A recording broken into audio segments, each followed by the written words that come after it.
Assalamualaikum warahmatullahi wabarakatuh.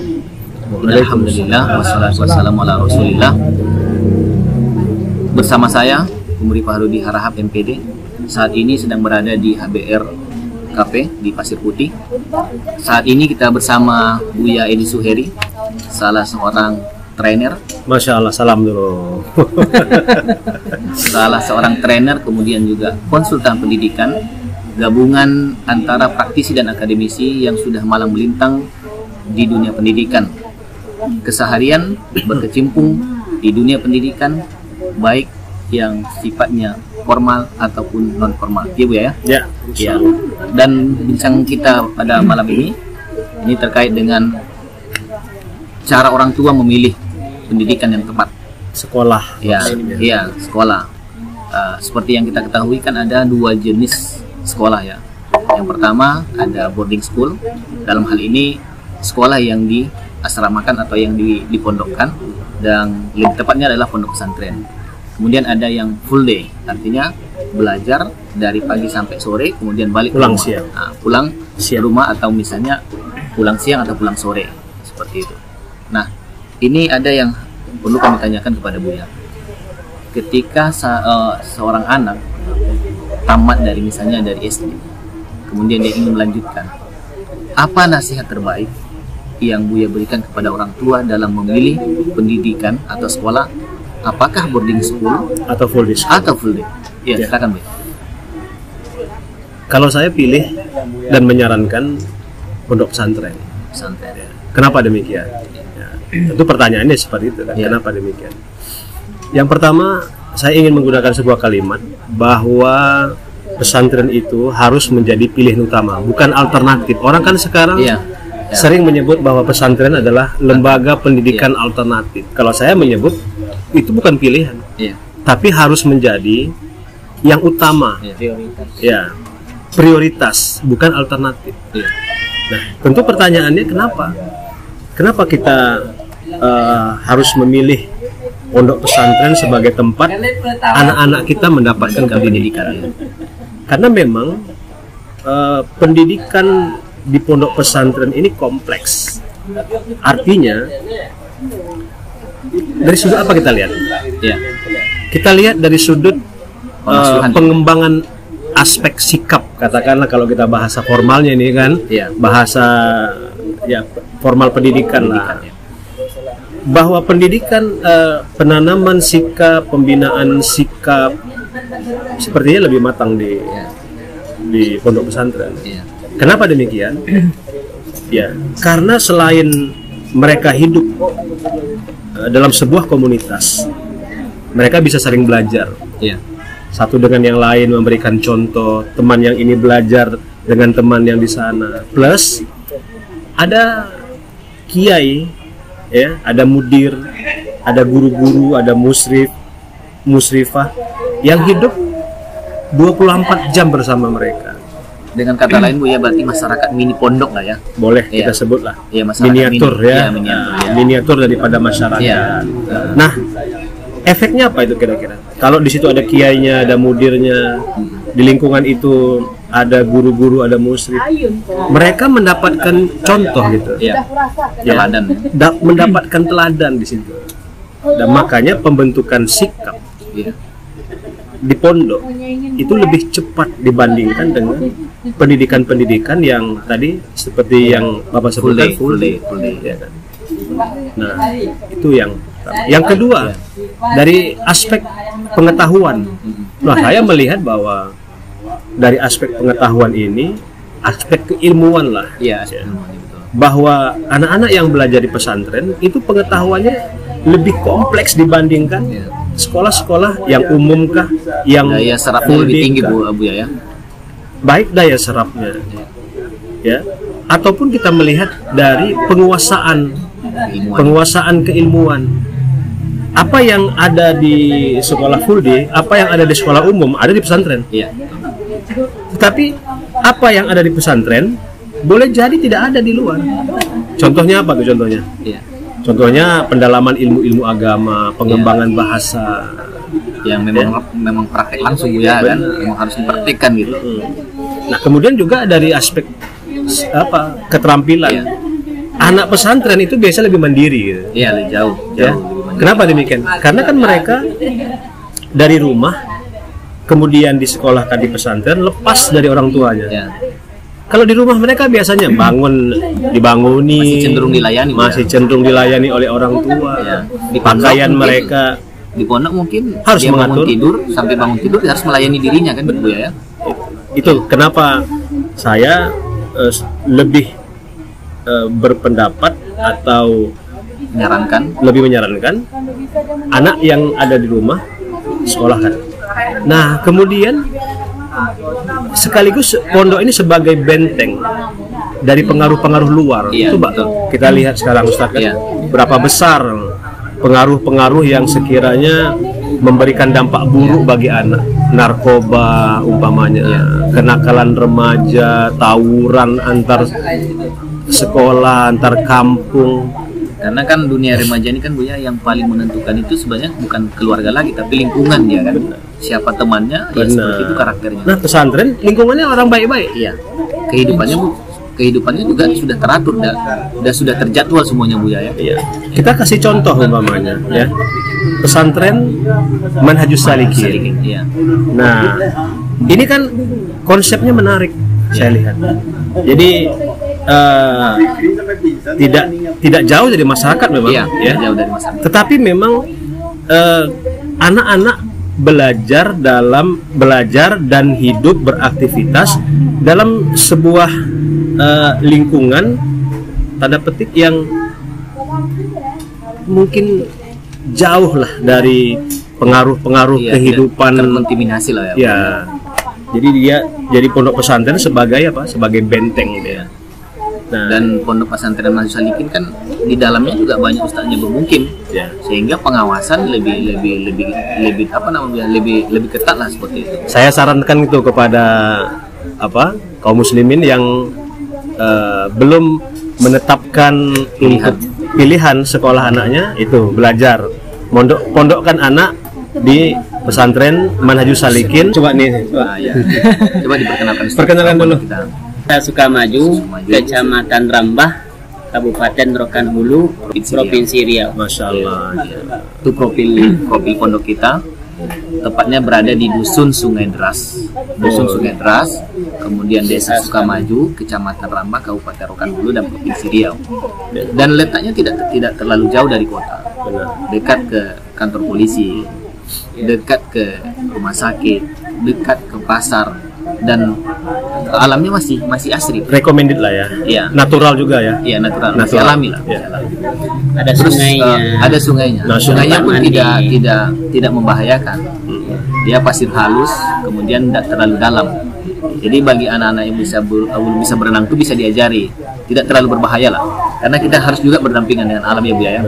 Kemudian ini Bu ya, hal yang menarik sekarang ini kan ada trauma masyarakat dengan banyaknya kejadian-kejadian yang terjadi di luar terhadap beberapa perlakuan terhadap santri yang mungkin mengakibatkan ada bekas atau apalah yang membuat misalnya mereka tidak senang seperti itu ya. Apa yang Buya sarankan ketika ingin memilih pondok? Kita kan tadi masih memilih sekolah tadi ya. Ada full day, kemudian ada boarding school. Sekarang kita fokuskan ke pondok. Contoh, ketika misalnya saya punya anak nih, anak saya misalnya kelas 6 SD, ingin masuk pondok. Apa yang harusnya saya ketahui dari pondok itu ya? Yang pertama visi dulu. Visinya ya. Saya melihat itu pesantren Manhajus Salikin itu punya visi yang bagus.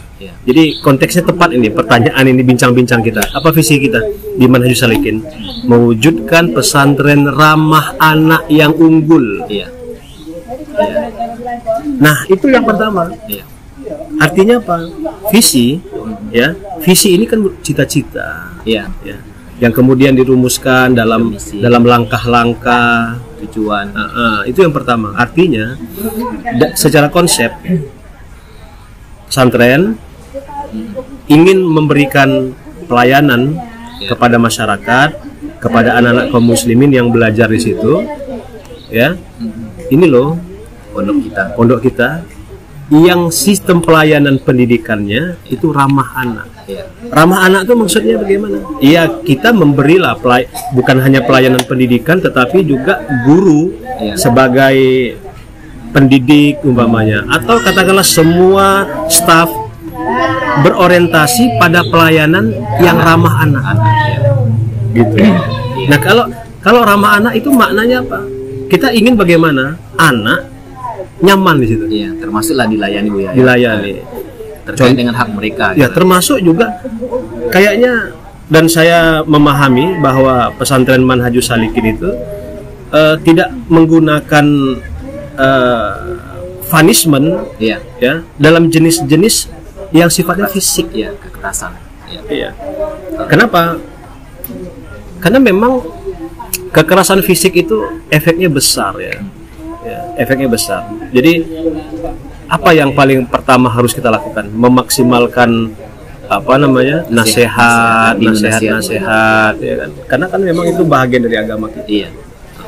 Tapi orang kadang menyangka bahwa hukuman-hukuman yang sifatnya fisik itu adalah cara yang paling tepat dan cepat untuk menyelesaikan masalah. Padahal menimbulkan masalah baru. Belum lagi luka batin yang terjadi pada anak. Itu kan salah satu jenis bullying fisik dia Bu ya kan. Perundungan lah. Iya. Kemudian kan ada tadi visinya ramah anak Bu ya. Ramah anak ini kan mencerminkan pola asuh yang benar ya Bu ya.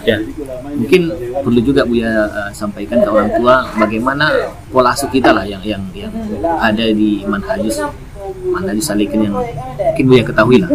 Karena ini kan biar orang tua tidak was-was lah Bu ya. Kadang-kadang nanti kalau anak saya masukkan ke pondok nih, jangan-jangan ini bukan pondok tapi penjara. Artinya penuh dengan punishment, hukuman gitu. Sementara kita di pondok ini menerapkan ada reward. Misalnya kalau dia punya prestasi ya kita kasih hadiah. Hukuman pun yang bermanfaat bagi santri. Kemudian ketika dia punya sikap yang baik kita kasih pujian. Kemudian punishment itu yang relevan dengan kesalahan yang dilakukan. Contoh, ketika dia buang sampah sembarangan 1, maka hukumannya adalah mengambil sampah 10. Artinya dia tahu akibat dari apa yang dibuatnya lebih. Gimana Bu ya melihat pola asuh yang ada di Manhajus Salikin? Jadi kan gini, saya lihat ya. Apa yang saya sebut tadi sebagai ramah anak, visi Manhajus Salikin mewujudkan pesantren yang ramah anak. Ini sebenarnya bukan hanya sebatas mimpi. Itu sudah dimulai oleh Manhajus Salikin. Karena pelatihan-pelatihan yang sekarang intensif pelatihan-pelatihan yang sekarang yang intensif yang diberikan oleh pesantren kepada guru-guru ini kan sebenarnya dalam rangka membangun apa yang perlu dibangun itu kan. Kalau kita bicara formalnya, legal formalnya bahwa kompetensi guru itu ada 4 ya. Apa yang dibangun dalam kaitannya ramah anak? Kompetensi kepribadian dan sosial. Nah, interaksi Bu ya untuk mewujudkan secara nyata pesantren ramah anak itu kan harus dimulai dari ini, dari konsep, kemudian membangun keterampilan guru untuk memberikan pelayanan. Supaya apa? Supaya semua guru, semua staf memandang sama bagaimana cara memperlakukan anak didik dengan baik. Satu visi salah satunya ini komunikasi Bu ya. Diajar untuk berkomunikasi dengan baik, menggunakan narasi-narasi yang tepat, menghilangkan narasi-narasi yang bersifat bullying, perundungan. Kan ini kan sebenarnya apa kenyataannya banyak kita lihat di tengah-tengah masyarakat kita. Nah, ini yang coba diterapkan di Manhajus Salikin. Begitu. Karena memang kemampuan sekarang ini mau tidak mau dari seorang pendidik ataupun guru ataupun ustaz lah ya, termasuk kemampuan komunikasi, kemampuan komunikasi, kecerdasan komunikasi, benar, maupun kecerdasan emosi. Karena anak-anak yang kita hadapi sekarang ya sangat berbeda Bu ya, dengan seperti generasi 80-an atau 70-an yang dulu yang ya memang orang tuanya dengan memberikan kebebasan untuk kita mendidiknya. Kemudian Bu ya, ini kan kita sedang mengadakan pelatihan. Target dari pelatihan ini Bu ya yang sedang kita lakukan di Manhajus Salikin yang seluruh diikuti oleh seluruh para ustadz-ustadznya ataupun ustazah gitu. Itu nanti targetnya itu apa Bu ya? Tentu target akhirnya ya kan, menjadikan pesantren Manhajus Salikin sebagai pesantren terdepan, ya, terdepan dan sebagai contoh lembaga pendidikan yang berhasil membangun ya kehidupan kaum muslimin lah. Jadi kan pesantren ini kan juga orientasinya bukan hanya masyarakat juga ya. Kembali masyarakat. Jadi ada orientasi yang sifatnya individual, bahwa kemanfaatan ini kembali kepada anak murid, dan ada juga kemanfaatan itu balik ke masyarakat. Maka Manhajus Salikin ini kan orientasinya pendidikan dan dakwah. Dan memang ya seperti yang kita lihat, pondok ini berusaha memperbaiki sistem atau manajemen lah untuk kedepannya. Kemudian Bu ya, masih menyangkut dengan pola asuh yang tadi. Ini kan banyak, ini yang paling sering kegalauan dari orang tua. Ketika ada satu kejadian, kemudian dipiralkan, jadi trauma bagi orang tua. Saran Bu ya ke kita pondok, sikap apa yang harus kita lakukan untuk mengantisipasi yang terjadi yang seperti itu ya? Yang tadi kan dari orang tua Bu ya, sekarang kita dari pondok. Saran Bu ya. Tentu perlu penguatan visi, ya, melalui reorientasi yang berkelanjutan. Artinya reorientasi memang guru, staff itu memang harus selalu diingatkan, diingat tentang visi kita adalah pesantren ramah anak, visi kita adalah pesantren ramah anak, unggul dalam membangun iman dan takwa, kecerdasan, prestasi akademik, sehat, apalagi dan berjiwa kepemimpinan. Itu memang harus kita ingatkan terus-menerus gitu. Nah, makanya bentuk-bentuk pelatihan yang sekarang ini ya, Pak kan tahu kan, sekarang ini Manhajus Salikin ini rutin itu melakukan pelatihan-pelatihan untuk peningkatan mutu dan kompetensi guru-gurunya, SDM-nya lah. Iya, ini kan sebenarnya modal ya. Modal artinya juga kita ingin katakan bahwa pelatihan itu merupakan investasi masa depan Manhajus Salikin untuk lebih berwibawa ke depan. Jadi kalau kata-kata indahnya ke depan, nantikan di masa yang akan datang Manhajus Salikin akan bertumbuh berkembang pada saatnya. Gitu dia. Kita mungkin butuh prosesnya Bu ya. Iya. Karena dengan proses yang baik, maka juga kemungkinan hasilnya yang baik. Tak mungkin hasilnya baik sementara prosesnya tidak baik. Karena pendidikan itu adalah prosesnya. Proses nanti outputnya kalau prosesnya bagus ya otomatis ini. Dan bincang-bincang kita juga bukan dengan saya saja. Ada Ustaz Amir Sofwan SPD selaku mudir pondok pesantren Manhajus Salikin. Kemudian ada Ustaz Sofyan sebagai guru tahsin yang ada di pondok. Masya Allah. Iya. Mungkin ada tambahan Ustaz selaku mudir pondok pesantren nih bagi orang tua yang ingin memasukkan anaknya ke pondok lah pesantren. Insya Allah untuk pondok kita lebih mengedepankan prestasi akhirat. Dalam artian tujuan pondok kita, orientasinya yaitu bagaimana agar kita semuanya selamat di dunia dan di akhirat. Itulah yang merupakan tujuan hidup kita sebenarnya kan. Bukan hanya sekedar prestasi dunia, dan itu akan ikut. Artinya mereka akan mendapatkan hal itu juga insya Allah. Kita akhirat, maka dunia kita dapat. Betul, sebagaimana yang dikatakan Imam Syafi'i, kalau kita mengejar akhirat maka dunia akan ikut kita. Tapi kalau kita dapat mengejar dunia, belum tentu dunia itu dapat, dan pasti akhirat akan kita dapatkan. Gitu. Ya, kemudian mungkin pada malam hari ini bincang-bincang ringan kita bersama Buya Edi Suheri, seorang trainer, seorang konsultan pendidikan, yang seperti kami sampaikan di awal tadi adalah gabungan antara akademisi dan praktisi. Karena akademisi saja mungkin teori Buya ya, tapi kalau praktisi mungkin narasinya yang kurang dalam bentuk tulisan gitu. Ini gabungan kedua-duanya, dan kita bersyukur Buya Edi Suheri datang ke pondok kita, ke Pondok Manhaj Salikin, dalam rangka memberikan pelatihan selama 3 hari dengan tujuan peningkatan mutu, perbaikan manajemen kita di pondok. Mungkin itu bincang-bincang kita malam hari ini, semoga bermanfaat, dan kita akhiri. Assalamualaikum warahmatullahi wabarakatuh. Waalaikumsalam.